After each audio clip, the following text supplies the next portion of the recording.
चिंतन श्री गुरुदेव दत्त श्री स्वामी समर्थ। एक आठवड्यानंतर आता दिवाळी आहे, अगदी थोडेसे दिवस बाकी आहे आणि दिवाळी येण्याआधी तुम्हाला तुमच्या घरासाठी, तुमच्या देवघरासाठी अतिशय शुभ लाभ देणाऱ्या अशा काही वस्तू तुम्हाला आणायच्या आहेत।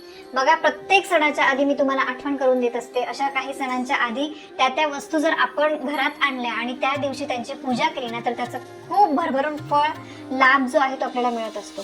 माता लक्ष्मीला प्रसन्न करून घेण्यासाठी, आपल्या घरामध्ये धन, वैभव, सुख, आनंद अगदी भरभरून मिळण्यासाठी या गोष्टींचा खूप फायदा होत असतो। तर त्यामुळे तुम्हाला दिवाळीच्या आधी या शुभ वस्तू घरी आणायच्या आहे। तुमच्या घरासाठी, मुख्य दरवाजासाठी, त्यानंतर देवघरासाठी या वस्तू ज्या आहेत त्या खूप लाभदायी ठरतात। माता लक्ष्मीला आपल्या घरामध्ये टिकवून ठेवण्याची ताकद, माता लक्ष्मीला आपल्या घराकडे खेचण्याची ताकद या वस्तूंमध्ये। तुम्हाला या वस्तू जवळ कुठे मिळाल्या अतिउत्तम, नाही मिळाल्या मी तुम्हाला स्क्रीनवर नंबर देते, त्या ताईंकडून तुम्हाला या सर्व वस्तू मिळू शकतात। बघा, शक्य असतील तितक्या वस्तू तुम्ही घ्या। आपण ड्रेस वगैरे अशा बाकीच्या वस्तू खरेदी करताना हॉटेलमध्ये जातो तेव्हा 500-1000 रुपये असे आपण खर्च करून टाकतो, पण मग या देवाच्या वस्तू घेताना आपण थोडाफार विचार करतो, अरे बापरे 500 रुपये, 1000 रुपये। पण बघा, या वस्तू एकदा घेतल्या ना तर त्याचा लाभ आपल्याला आयुष्यभरासाठी असतो। तर त्यामुळे तुम्हाला या वस्तू ज्या आहेत त्या घ्यायच्या आहेत। हे बघा, मी असा हट्ट नाही करते की सगळ्याच घ्या, पण जमतील तेवढ्या वस्तू तुम्ही घ्या। मी प्रत्येकीचे तुम्हाला महत्त्व सांगते आहे आणि त्यासाठी आपल्याला घ्यायचे आहे। बघा, दिवाळी ही माता लक्ष्मीसाठी हा आपण सण साजरा करत असतो। माता लक्ष्मीचे आपल्या घरामध्ये आगमन व्हावे यासाठी आपण दिवाळीला लक्ष्मी पूजन करत असतो आणि अशा शुभ मुहूर्तावर जर आपण काही गोष्टी घरामध्ये स्थापित केल्या तर लक्ष्मी माता आपल्यावर प्रसन्न होऊन आपल्याला भरभरून आशीर्वाद देते। तर त्यामुळे या काही शुभ गोष्टी आहे या आपल्याला दिवाळी आधी आणून ठेवायच्या आहे। खूप महत्त्वाच्या वस्तू आहे, तुम्ही नक्की आणा। तर बघा, 9 नोव्हेंबरला दिवाळी आहे। 9 नोव्हेंबर पासून दिवाळी सुरुवात होते। तर दिवाळी हा आपल्या सगळ्यांचा हिंदू धर्मातला खूप मोठा सण आहे। या दिवशी सर्वत्र दिवे लावले जातात आणि दिवाळीच्या दिवशी लक्ष्मी माता आणि कुबेर यांचे पूजन केले जाते। लक्ष्मीने आपल्या घरी आगमन व्हावे यासाठी आपल्याला काही सेवा उपाय जे आहे ते करायचे आहे आणि अशा शुभ मुहूर्तावर लक्ष्मी मातेचा आपल्याला भरभरून आशीर्वाद व्हावा आणि या दिवसांचा फायदा करून घेण्यासाठी आपल्याला या गोष्टी ज्या आहेत त्या घरात स्थापित करायच्या आहे। आपले स्वामी आणि माता लक्ष्मी, आपली कुलस्वामीने आपल्या पाठीशी नेहमी उभे राहावे म्हणून आपल्याला या वस्तू ज्या आहेत त्या घरामध्ये स्थापित करायच्या आहे। तर सगळ्यात महत्त्वाचं आणि सगळ्यात प्रभावी आणि प्रत्येक सणाला मी तुम्हाला सांगत असते, श्रीयंत्र। महिलांनो, बऱ्याचशा ताईंनी हे श्रीयंत्र घेतलेले आहे, पण तरी पण नवरात्रीमध्ये तुम्ही स्थापित करू शकल्या नसतील तर दिवाळीमध्ये हे श्रीयंत्र स्थापित करा। कधी जीवनामध्ये सुख, समृद्धी, संपत्ती मिळवण्यासाठी कठोर परिश्रम करत असतं, परंतु कधी कधी काय आहे, केलेल्या मेहनतीचं योग्य फळ मिळत नाही। तर त्यासाठी आपल्याला धन कमवण्याचे अनेक मार्ग सापडण्यासाठी, त्यानंतर आपल्या कष्टाला नशिबाची साथ मिळण्यासाठी काही उपाय केले जातात। त्यातलंच एक महत्त्वाचं म्हणजे श्रीयंत्र। श्रीयंत्र हे माता लक्ष्मीचं आसन आहे। तर त्यामुळे माता लक्ष्मीला आपल्या घरात टिकवून ठेवण्यासाठी, तिच्यामध्ये वाढ होण्यासाठी श्रीयंत्रावर कुंकुमार्चन केले जाते। श्रीयंत्राची घरामध्ये सेवा केली जाते। धनलक्ष्मीची कृपा प्राप्तीसाठी श्रीयंत्राची पूजा खूप खूप खूप लाभकारी ठरते। श्रीयंत्राची पूजा केल्यामुळे माता लक्ष्मीचा भरभरून आशीर्वाद मिळतो। बघा, नवरात्रीमध्ये सुद्धा आपण रोज यावर कुंकुमार्चन केलं। श्रीयंत्र असेल तर त्यावर तुम्हाला ही ठेवायची असते आणि याच्यावर तुम्ही 99 मंत्र, माता लक्ष्मीचे जे कुठले मंत्र आहे त्याचा तुम्ही जप करू शकता। तर असं ही कमळ गट्ट्याची माळ आहे। यानंतर दुसरी महत्त्वाची गोष्ट म्हणजे कुबेर यंत्र। बघा, हे माझ्या देवारातलं कुबेर यंत्र आहे। जे श्रीयंत्र मी छोटी साईज बोलली ते पण याच साईजमध्ये येतं। तर बघा, हे कुबेर यंत्राची सुद्धा सेवा आपल्याला लक्ष्मीपूजनाला करायची आहे आणि कुबेर यंत्र जे आहे ते तुमच्या देवघरामध्ये असलंच पाहिजे। कुबेर यंत्राचे सुद्धा खूप फायदे आहेत, त्याची पूजा करायची आहे। आणि यानंतर तुम्ही सगळे यंत्र जर घेणार असाल तर त्यासोबतच रुद्रयंत्र। आता हे माझ्या देवारातलं आहे, हे पण मोठ्या साईज मधलं आहे, यात छोटी साईज पण मिळते। रुद्रयंत्रावर आपण बघा दर सोमवारी, त्याच्यानंतर श्रावणामध्ये याच्यावर सेवा केली जाते। घरातले जे व्यसनी तापट लोक असतात, चिडचिडपणा जे करतात, तर त्यांचे व्यसन सोडण्यासाठी श्रीयंत्रावर सेवा केली जाते आणि त्याचं तीर्थ जे आहे तर ते त्या लोकांना दिलं जातं। मोठ्यात मोठे आजार याच्यापासून दूर होतात।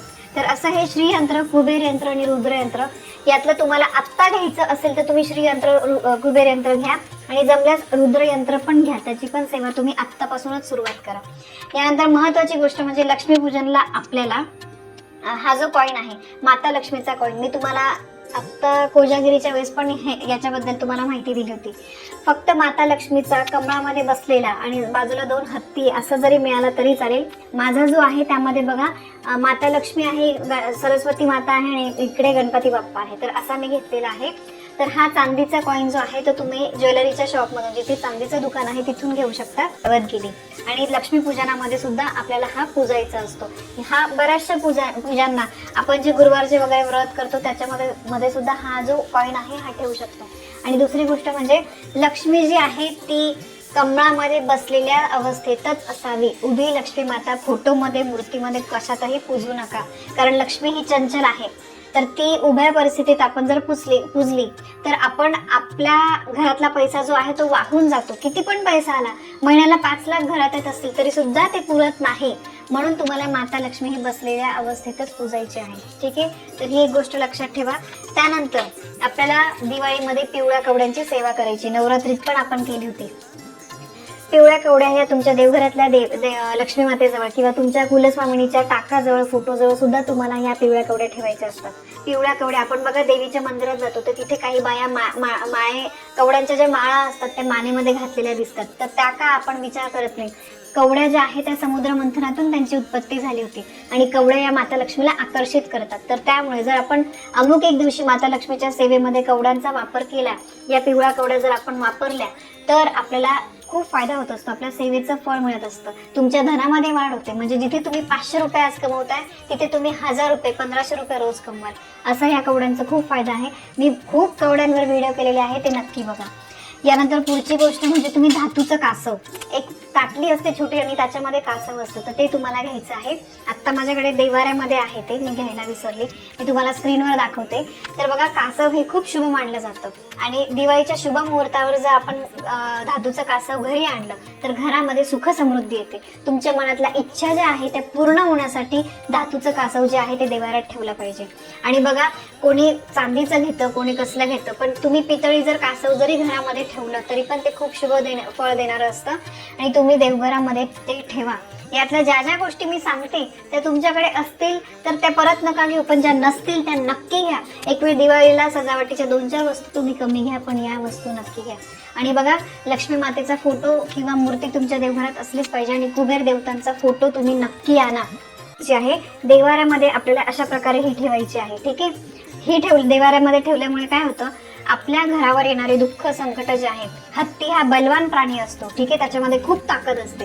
तर त्यामुळे हे देवाऱ्यात पूजल्यामुळे काय होतं, जेव्हा आपण आपल्यावर काही दुःख येतं, संकट येतं, तर ते संकट जे आहे ते पेलण्याची ताकद आपल्याला मिळते.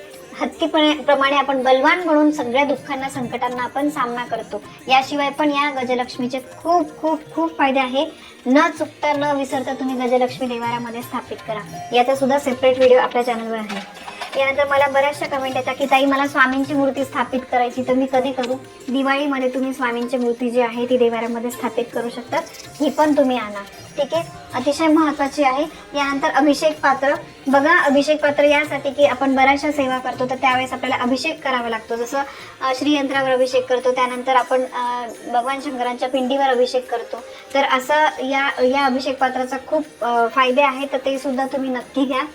यानंतर बघा, तुम्हाला जर देवाऱ्यामध्ये दक्षिणावर्ती शंख स्थापित करायचा असेल तर करा. दक्षिणावर्ती शंख स्थापित केल्यामुळे आपल्या घरावर, आपल्या घरातील लोकांचं मृत्यूपासून, अपमृत्यूपासून त्यांचं संरक्षण होतं. आणि दक्षिणावर्ती शंखाचे इतर पण खूप फायदे आहेत. तर असं खाली स्टँड असतं आणि वरती शंख असतो. शंख तुमच्या देवारात नसेल तर शंखाची स्थापना करा, त्याशिवाय आपलं देवघर जे आहे ते पूर्ण होत नाही. यानंतर पंचगव्य. बघा, पंचगव्य यामध्ये गाईचे शेण, गोमूत्र, दूध, दही, तूप या सगळ्या 5 गोष्टींचं मिळून पंचगव्य होतं. जसं आपण उठणं लावतो तसंच आपल्याला हे लावून आंघोळ करायची असते. लक्ष्मीपूजनाच्या दिवशी तर हे आपल्याला लावायचंच आहे. याच्यामुळे काय होतं, आपल्या घरातली, आपल्यामधली जी नकारात्मकता आहे, ती वाईट शक्ती ज्या आपल्या प्रभाव काही झाला असेल आपल्यावर, तर तो जाण्यासाठी मदत होते. यानंतर अतिशय महत्त्वाचं म्हणजे कवड्यांचं तोरण. घराच्या मुख्य दरवाजाला तुम्हाला हे कवड्यांचं तोरण लावायचं आहे. इतर कुठलं तुम्ही लावण्यापेक्षा हे कवड्यांचं तोरण लावा. कवड्यांच्या तोरणामुळे आपल्या घराकडे कोणाची वाईट नजर असेल तर त्याचा आपल्यावर परिणाम होत नाही. घराचा मुख्य दरवाजा खूप महत्त्वाचा असतो, म्हणून या महत्त्वाच्या काही गोष्टी लावायच्याच आहेत. तर कवड्यांचं तोरण आणि हे मुख्य दरवाजाला 64 योगिनी यंत्र, याचा नवरात्रीत मी स्पेशल व्हिडिओ केला होता. दुर्गाष्टमीला हे आपल्याला पूजायचं असतं. याच्यात वास्तुयंत्र, विजय पंचदशी यंत्र आणि 64 योगिनी यंत्र आहेत. मुख्य दरवाजाला या वस्तू लावल्यामुळे नकारात्मक गोष्टींचा आपल्यावर, आपल्या घरातल्यांवर परिणाम होत नाही आणि वाईट गोष्टींपासून आपल्या घराचा बचाव होतो आणि दुःख संकट जे आहे ते आपल्या घरावर येत नाही. आले तरी त्यातून आपण लवकर बाहेर पडतो. आजकाल बघा, कोणाची आपल्याबद्दल काय विचार आहे आपण कधीच सांगू शकत नाही. तर त्यामुळे अशा काही गोष्टी लावल्यामुळे आणि कवळांकडे माता लक्ष्मी जी आहे ती आकर्षित होते. तर त्यामुळे इतर कुठलं लावण्यापेक्षा तुम्ही या गोष्टी लावा. आणि हे जे 64 योगिनी यंत्र आहे यात तांब्याचं सुद्धा मिळतं. तुम्हाला दिवाळीच्या आधी तुम्ही घराच्या मुख्य दरवाजाच्या आतल्या साईडने वरती लावायचं आहे. ठीक आहे, म्हणजे कोणी आल्यावर आपण दार उघडायला जातो तर दाराच्या आतल्या साईडने, ठीक आहे, मुख्य दरवाजाच्या आतल्या साईडने वरती तुम्हाला हा सूर्य लावायचा आहे. या सूर्याचे पण खूप फायदे आहे. याचा आपला सेपरेट व्हिडिओ आहे चॅनलवर. तर कारण मी प्रत्येकाची माहिती आता व्हिडिओमध्ये सांगू शकत नाही, कारण व्हिडिओ खूप मोठा होऊन जाईल. पण या वस्तू ज्या आहे, सगळ्या सांगितलेल्या गोष्टी, एक पण वस्तू वायफळ नाहीये, निष्फळ नाहीये. प्रत्येक वस्तू काहीतरी फळ देणारीच आहे. या वस्तू तुम्ही लावल्या याचा तुम्हाला 100% फायदा होईल आणि या एकदाच घ्यायच्या आपल्याला, परत तुम्हाला घ्यायची गरज नाही. आधीपासून असतील अतिउत्तम, यातल्या अर्ध्या गोष्टी आधीपासून असतील तर राहिलेल्या गोष्टी तुम्ही घ्या. दिवाळी हा सण असा आहे ना की आपण प्रत्येक घराची झाडझूड पूसपास सगळ्या जुन्या गोष्टी काढून टाकत असतो.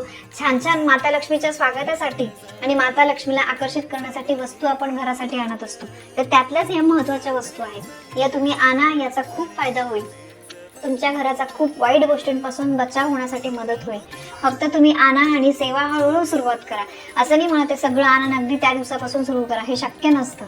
आपल्याला त्या गोष्टी, त्यांची सवय व्हायला थोडी वेळ लागते. पण बऱ्याचशा गोष्टी अशा आहे, एकदा तुम्ही पुजून त्या लावल्या ना, मग त्याच्याकडे तुम्हाला बघायची सुद्धा गरज नाही. तर अशा या खूप महत्त्वाच्या गोष्टी आहे, या दिवाळी आधी तुम्ही आणा.